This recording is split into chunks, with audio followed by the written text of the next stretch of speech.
પંખીડા તું ઉડીને જાજે ગામે ગામ રે, દેશના બાળકોને કે જે ભણવા આવે રે. राष्ट्रीय शिक्षा नीति 2020 आर्टिफिशियल इंटेलिजेंस और मशीन लर्निंग के जरिए बच्चों को पढ़ाने के लिए बढ़ावा देती है. आपने मेरा भी क्लास ले लिया आज.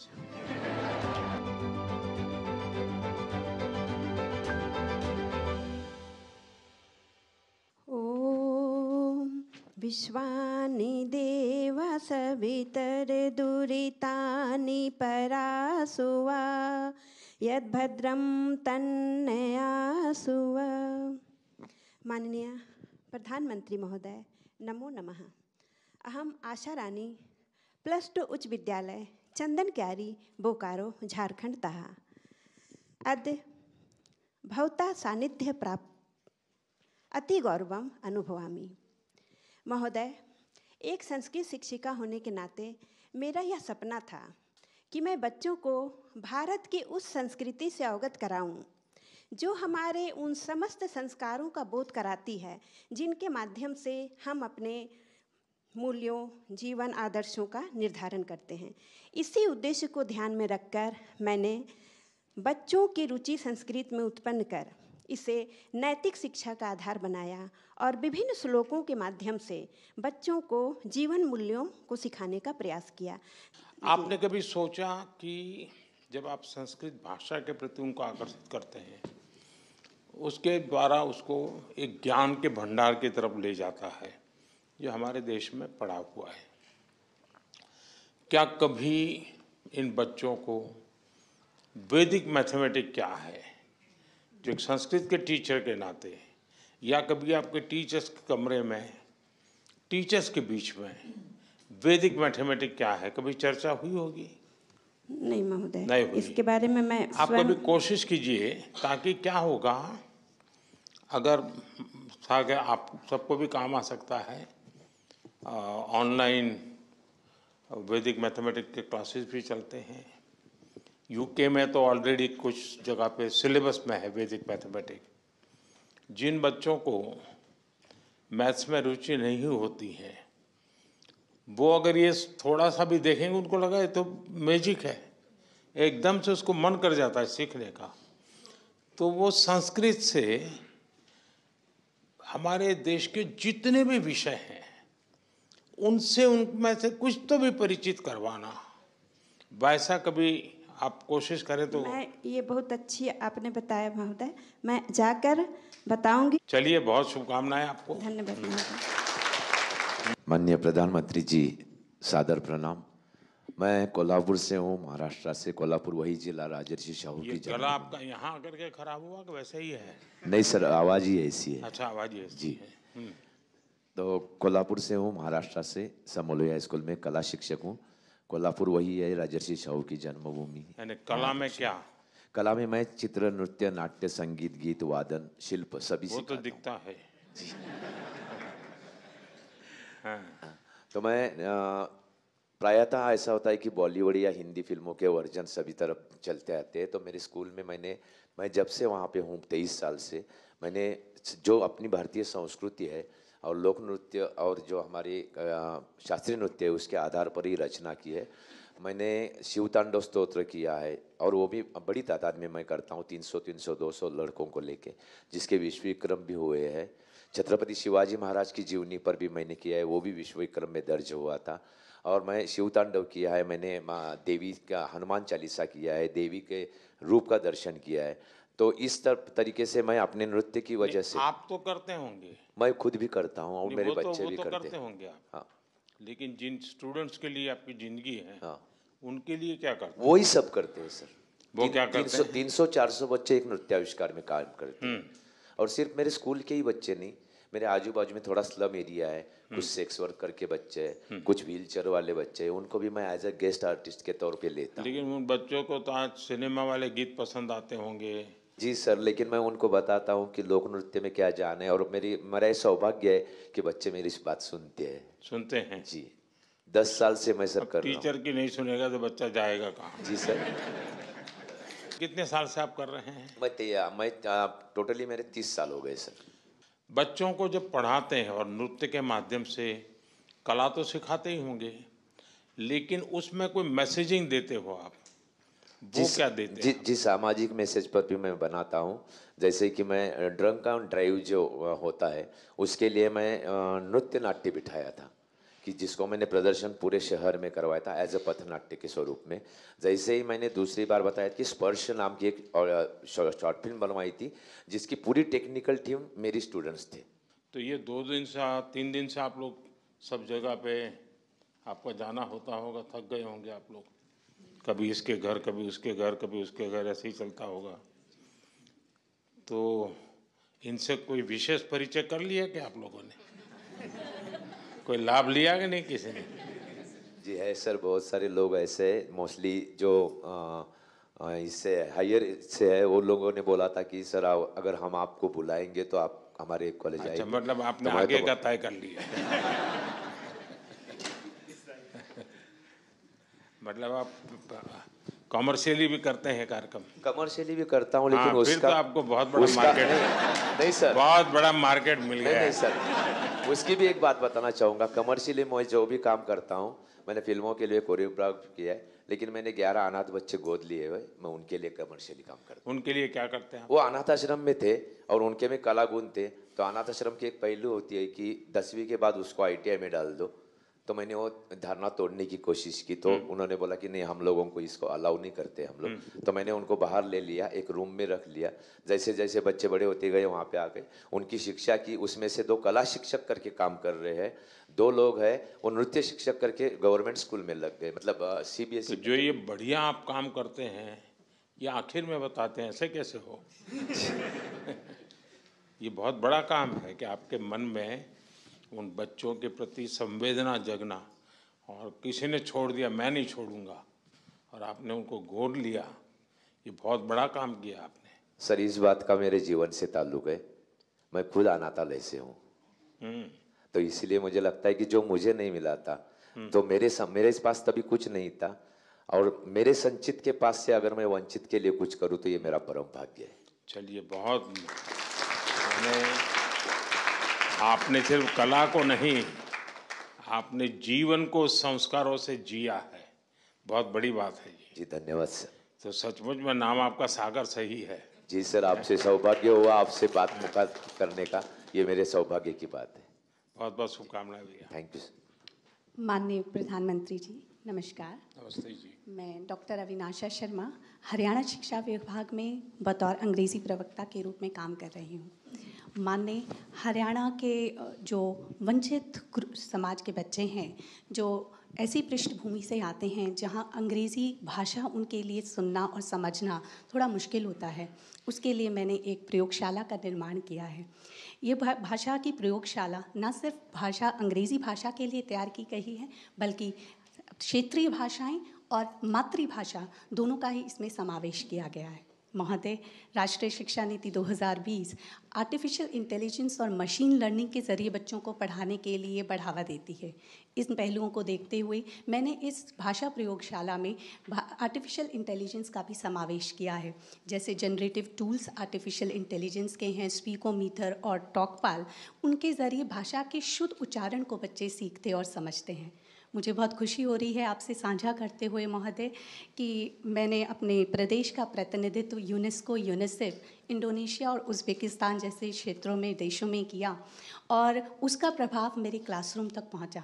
आज हरियाणा का एक सरकारी स्कूल ग्लोबल क्लासरूम बन गया है, और उसके ज़रिए बच्चे इंडोनेशिया में कोलंबिया यूनिवर्सिटी में बैठे हुए प्रोफेसर्स और स्टूडेंट्स के साथ बातचीत करते हैं और अपने अनुभव को साझा करते हैं। थोड़ा अनुभव बताएंगे किस प्रकार से करते हैं आप, बाकियों को भी पता चले। हाँ जी सर, माइक्रोसॉफ्ट स्काइपाथन एक टाइप का प्रोग्राम होता है जिसको मैंने अपने बच्चों से इंट्रोड्यूस कराया है। कोलंबिया यूनिवर्सिटी के प्रोफेसर्स के साथ बच्चे जब बातचीत करते हैं, उनके कल्चर, उनकी लैंग्वेज, उनकी जो रोज़मर्रा में काम आने वाली चीज़ें हैं, जिस तरीके से वो अपने एकेडमिक्स को इन्हांस करते हैं, वो चीज़ें हमारे बच्चे सीख पा रहे हैं। बहुत खूबसूरत सा एक अनुभव मैं शेयर करना चाहूँगी सर आपसे।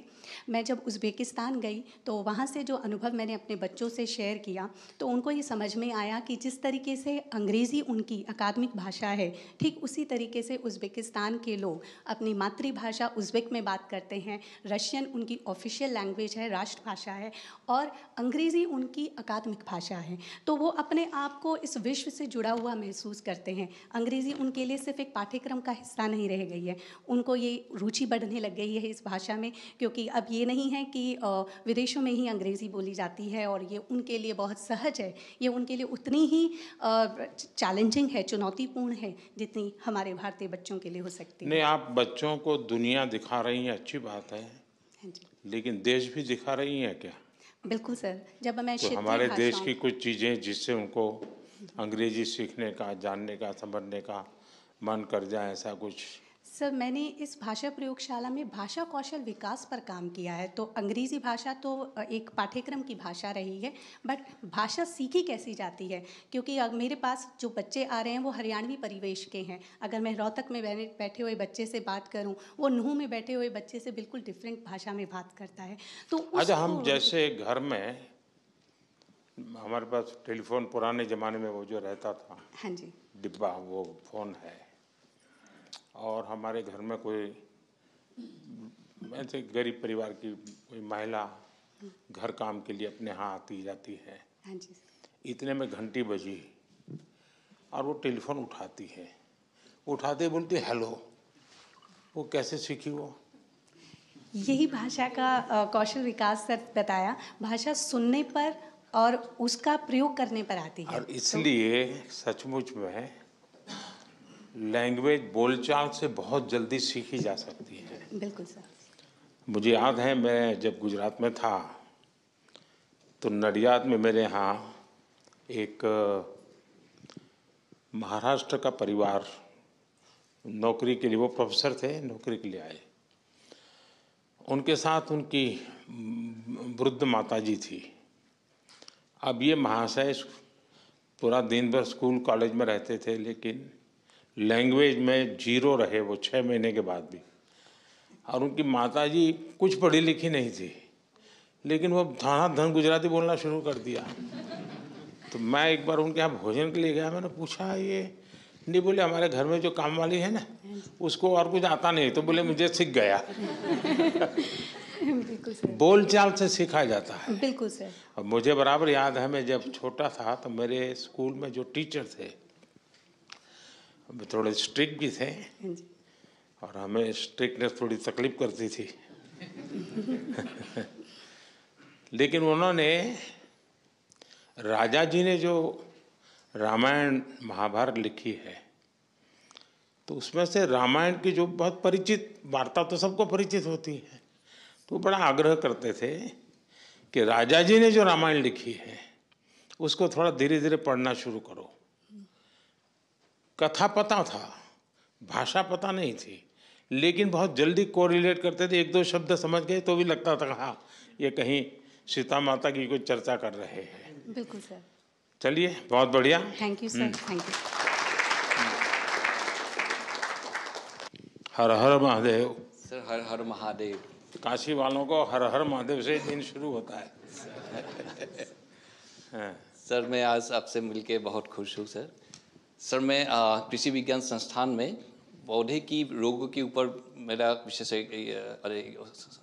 शोध है, और उसमें मेरा एक सबसे बड़ा प्रयास ये है कि जो हम लोग सस्टेनेबल एग्रीकल्चर की बात करते हैं वो ज़मीनी स्तर पे अभी वो उतरे नहीं हैं पूरा चीज़। मेरा इसलिए प्रयास ये है कि हम किसानों को ऐसे टेक्निक को हाथ पकड़ाए जो आसान हो और उसकी अभूतपूर्व परिणाम खेतों में दिखे। और मुझे लगता है इस प्रयास में हमको बच्चों, स्टूडेंट्स मेरा और महिलाओं की भागीदारी अहम है, और इसीलिए मेरा प्रयास ये है कि मैं स्टूडेंट्स के साथ गांव में जाता हूं और किसानों के साथ मैं महिलाओं को भी आगे बढ़ने के लिए प्रयास कराता हूं, ताकि ये छोटी छोटी जो टेक्निक्स हम लोग डेवलप किए हैं उससे सस्टेनेबिलिटी की तरह हम लोग कदम बढ़ा सकते हैं, और इससे किसानों को फ़ायदा भी हो रहा है। कुछ बता सकते हैं क्या किया है? सर हम लोगों ने बीज शोधन की टेक्निक को परफेक्ट किया है। हमने कुछ लोकल माइक्रोब्स को आइडेंटिफाई किए हैं। उससे जब हम बीज को शोधन करते हैं तो जब रूट्स आते हैं सर, वो पहले से ही वही विकसित जड़ बनते हैं और उससे वो पौधा बहुत स्वस्थ बनते हैं और उस पौधे में सर की बीमारियां कम लगती है क्योंकि जड़ इतने मजबूत हो जाते हैं, पौधे को वो एक अंदर से एक ताकत देते हैं कीट और बीमारियों से लड़ने के लिए। तो ये परिणाम लैब में करने वाला काम बता रहे हैं जी। लैंड पर कैसे करते हैं? लैब टू लैंड, जब आप कह रहे हैं आप खुद जा रहे हैं किसानों के पास, जी सर, वो कैसे इसको करते हैं और वो कैसे शुरू करते हैं? सर हम लोगों ने एक पाउडर फॉर्मुलेशन बनाए हैं और इस पाउडर फॉर्मुलेशन को हम किसानों को देते हैं और उनके हाथों बीज को शोधन करवाते हैं और ये हम प्रयास कई सालों से निरंतर कर रहे हैं और वाराणसी के आसपास के 12 गांव में हम लोग अभी इस कार्य को किए हैं और महिलाओं की अगर संख्या की बात कहें तो 3000 से अधिक महिलाएं अभी इस टेक्निक नहीं तो ये जो लोग किसान हैं वो किसी और किसान को भी तैयार कर सकते हैं? बिल्कुल सर, क्योंकि जब वो पाउडर लेने के लिए एक किसान आते हैं वो और 4 किसानों के लिए साथ में लेके जाते हैं और इसका क्योंकि देखा देखी किसान बहुत सीखते हैं और मुझे ये बात की खुशी है कि हमारे जो हम जितने को सिखाए हैं उनसे और कई गुना लोगों ने अपनाए हैं इसको। अधिक पूरा संख्या मेरे पास ज्यादातर किस फसल पे प्रभाव हुआ और किस फसल? सब्जी और गेहूं पे। सब्जी और गेहूं। जी सर। ये जो प्राकृतिक खेती, इस पर हमारा बल है। जी सर। और जो लोग धरती माँ को बचाना चाहते हैं जी, वे सब चिंतित हैं जिस प्रकार से हम इस धरती माँ की सेहत के साथ अत्याचार कर रहे हैं। उस माँ को बचाना बहुत जरूरी हो गया है। जी सर। और उसके लिए प्राकृतिक खेती एक अच्छा उपाय दिखता है। उस दिशा में कोई चर्चा हो रही है वैज्ञानिकों में? जी बिल्कुल सर, प्रयास उसी दिशा में है, लेकिन सर किसानों को हम लोग अभी पूरी तरह कन्विंस नहीं कर पा रहे हैं कि रसायन को आप प्रयोग ना करें, क्योंकि किसान डरते हैं कि हम रसायन के प्रयोग नहीं करने से मेरे फसल में कुछ नुकसान हो जाए। एक उपाय हो सकता है, मान लीजिए उसके पास 4 बीघा जमीन है तो 25% 1 बीघा में तुम ये प्रयोग करो, 3 में जो तुम परंपरागत करते हैं वो करो। जी, यानी छोटा सा हिस्सा लो, उसको एक प्रकार से अलग से तुम इसी पद्धति से करो तो उसकी हिम्मत आ जाएगी। हाँ यार, थोड़ा नुकसान होगा तो 10% 20% हो जाएगा, जी लेकिन मेरी गाड़ी चलेगी। गुजरात के जो गवर्नर है आचार्य देवव्रत जी, वे बहुत ही डेडिकेटेड है इस विषय में, काफ़ी काम करते हैं। अगर आप वेबसाइट पे जाएंगे, क्योंकि आप में से बहुत से लोग हैं जो किसान का बैकग्राउंड वाले होंगे, तो उन्होंने प्राकृतिक खेती के लिए बहुत सारा डिटेल बनाया। ये आप जो एलकेएम देख रहे हैं ना, यहाँ पूरी तरह प्राकृतिक खेती का ही उपयोग होता है, हर चीज़ का। यहाँ कोई केमिकल अलाउ नहीं है। ये आचार्य देवव्रत जी ने बहुत ही अच्छी फार्मूला डेवलप की है, कोई व्यक्ति उसको कर सकता है। जी, गौमूत्र वगैरह का उपयोग करके करते हैं और बहुत अच्छे परिणाम आते हैं। अगर आप उसको भी स्टडी करें आपकी यूनिवर्सिटी में क्या हो सकता है तो देखिए। जरूर सर। चलिए, बहुत शुभकामनाएं। धन्यवाद। वणक्कम। Vanakkam, Prime Minister ji. I am Dr. A. Gandhimati. I come from Tyagarajar Polytechnic College, Salem, Tamil Nadu, and I have been teaching English in the Polytechnic College for more than 16 years. Most of my Polytechnic students hail from rural background. They come from Tamil medium schools. So they find it difficult to speak, at least open their mouth in English. नहीं, लेकिन हम लोगों को ये भ्रम है, शायद सब लोगों के ही होगा, कि भाई यानी तमिलनाडु मतलब सबको अंग्रेजी आती है। Obviously, sir, there are rural people, sir, who study from the vernacular language medium. So they find it difficult, sir. So for them, we teach. और इसीलिए इसी जो नई शिक्षा नीति है उसमें मातृभाषा पर बहुत बल दिया गया है।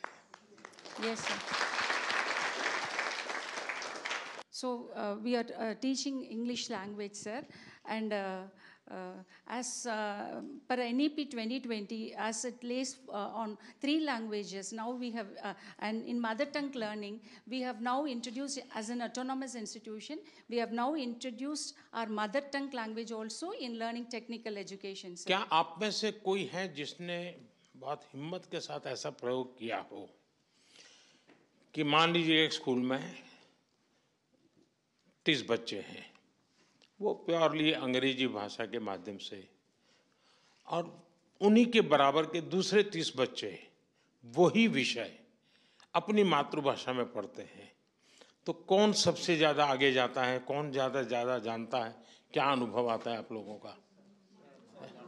हाँ, क्योंकि क्या है, मातृभाषा में वो डायरेक्ट चीज को पकड़, उसको मेंटली अंग्रेजी फिर उसका अपनी भाषा में ट्रांसलेट करेगा, फिर उसको समझने का प्रयास करेगा, बहुत एनर्जी जाती है उसकी।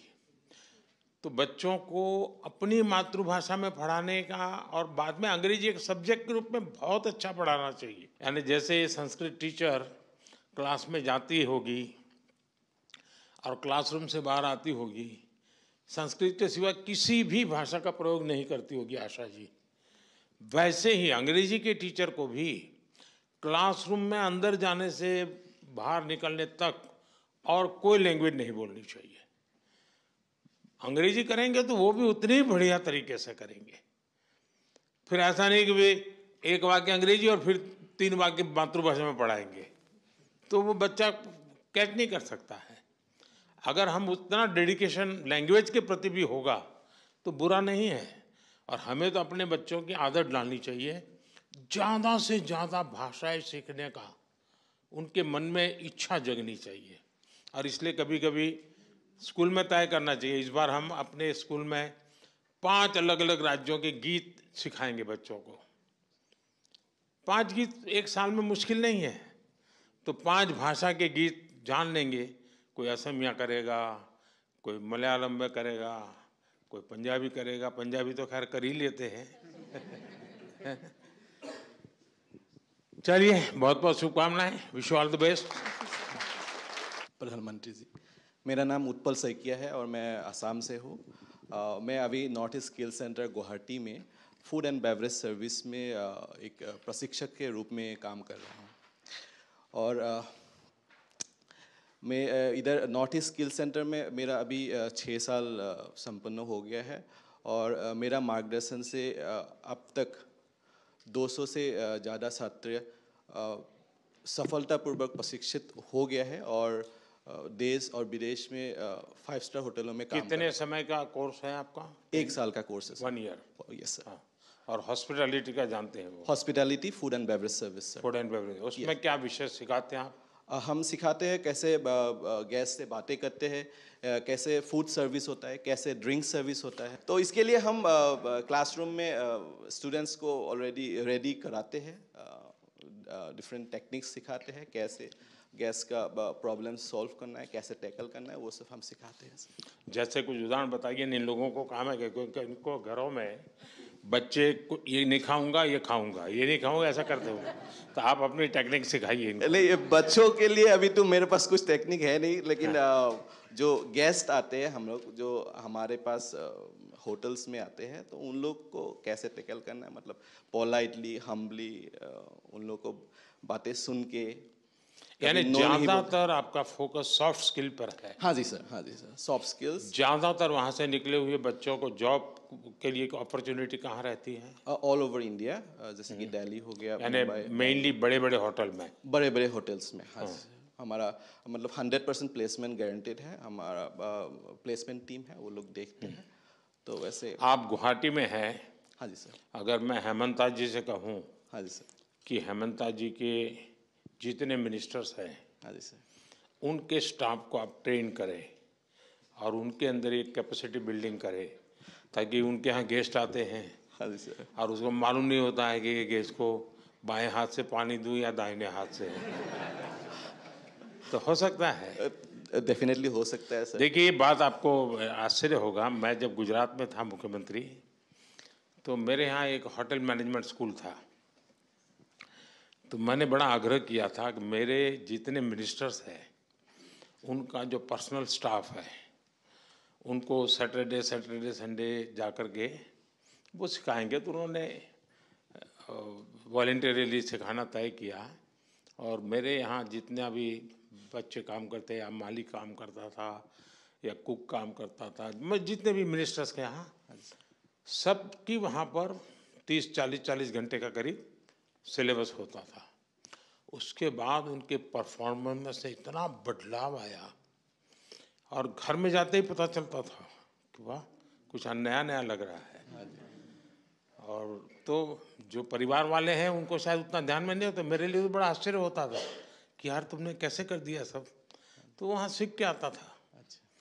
तो मैं समझता हूँ कभी ये भी करना चाहिए ताकि एक बहुत बड़ा ब्रांड बन जाएगा कि भाई हाँ, एक छोटा सा होता है, इवन घर में काम करने वालों को भी आते ही कोई नमस्ते करें। जैसे टेलीफोन उठाने वाले लोग सरकारी दफ्तर में, कुछ लोगों की ट्रेनिंग होते हैं, वो जय हिंद बोल करके उठाएंगे फ़ोन या नमस्ते करके उठाएंगे, कोई हाँ बोलो क्या कहना है, तो वहीं से बात बिगड़ जाती है। तो आप इसको बराबर ठीक से सिखाते हैं? सिखाते हैं सर, सिखाते हैं। चलिए बहुत बधाई है आपको। धन्यवाद सर, धन्यवाद।